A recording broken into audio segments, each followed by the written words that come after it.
Loyalty. They're loyal. Loyalty is the most important trait a mobster can have, apart from sheer guts. But what if they're lacking that department? I was playing this video game called Mafia the Definitive Edition, which is an awesome game that takes place in the 1930s fictional city of Lost Haven, where the central protagonist, Tommy Angelo, goes from a cabbie to a Mafia made man when he's taken under the wing of Don Salieri. Many catastrophes and betrayal of the Don happen in the game, and as the Don's new favorite, it's his job to deal with them. However, Tommy wants out of the mob life, and he ends up ratting out the Don for witness protection and new lives in a new part of the US for his wife and daughter. This was the plan for the Mafia's most famous rat, Joseph Valachi. Joseph Valachi was a mobster under one of the 5 families in New York, the Genovese family, whose main schemes were drug trafficking and loan sharking, among other things. He was caught and convicted of drug trafficking and was meant to stay in jail for 15 years until a fellow inmate delivered the kiss of death. Now, it's common in many cultures around the world for a kiss to be a sign of friendship or greeting. However, historically, the kiss of death is a biblical reference to when Judas betrayed Jesus by kissing him on the cheek, which alerted Roman authorities to Jesus' location and led to his eventual crucifixion. Similarly, in the Mafia, kissing a fellow mobster is used for indiscreetly marking them for death, usually members who have betrayed the family. However, this inmate was mistaken, and Valachi, who recognized the meaning, panicked and ended up killing the prisoner, thinking that the inmate was sent by Vito Genovese, the head of the Genovese family. He received a life sentence for the murder on top of his 15 years he was already serving, but fearing the consequence if Genovese found out, he ended up reaching out to the most powerful ally he could think of, the United States government. Valachi squealed to the FBI, U.S. Bureau of Narcotics and Dangerous Drugs, the Justice Department, and the U.S. Permanent Subcommittee of the Senate, revealing everything he knew about the Mafia. For these agencies, this was huge. Valachi was the first Mafia man to describe the nitty-gritty of the shady business of organized crime, with his testimony to the U.S. Senate in 1963 being televised.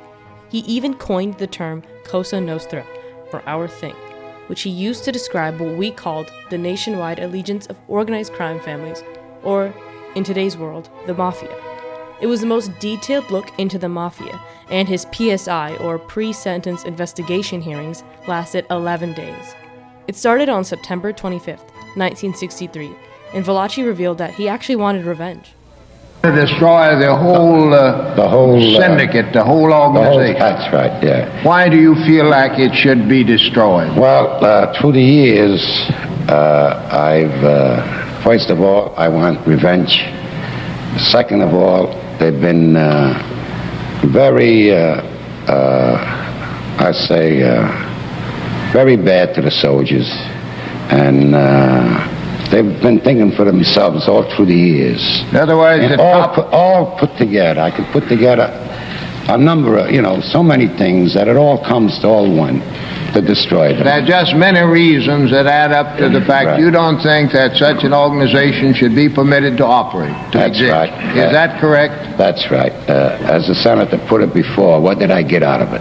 What'd you get at? Nothing but misery. Valachi's next testimony was scheduled on September 27, 1963, 2 days later, and he arrived at the U.S. Capitol with 200 U.S. Marshals, due to rumors claiming that Vito Genovese was offering anyone who killed Valachi $100,000, which is over $1 million in today's money with inflation factored in. He became the first person to receive government protection for their testimony. Valachi outlined the hierarchy in the Mafia, codes of silence, and the numerous crimes he had committed for the family, as well as the weird initiation ceremonies. Valachi's testimony led to the release of a bipartisan 135-page report with legislative suggestions to expand witness protection, make witness intimidation illegal, and expand addiction research on narcotics, among many other points. Later on in 1968, President Richard Nixon passed this bipartisan omnibus, as well as the Crime Control and Safe Streets Act, which raised the minimum age of buying a handgun to 21, banned transactions involving gun trading across state lines, and helped enable provisions to allow law enforcement to gain wiretap warrants. 4 months later, the Gun Control Act of 1968 further restricted the interstate gun trade, and 2 years later, Nixon signed the Organized Crime Control Act. This included a section called the RICO Act, or Racketeer Influenced and Corrupt Organizations Act, which was introduced by Senator McClellan, the same senator who presided over Valachi's hearing.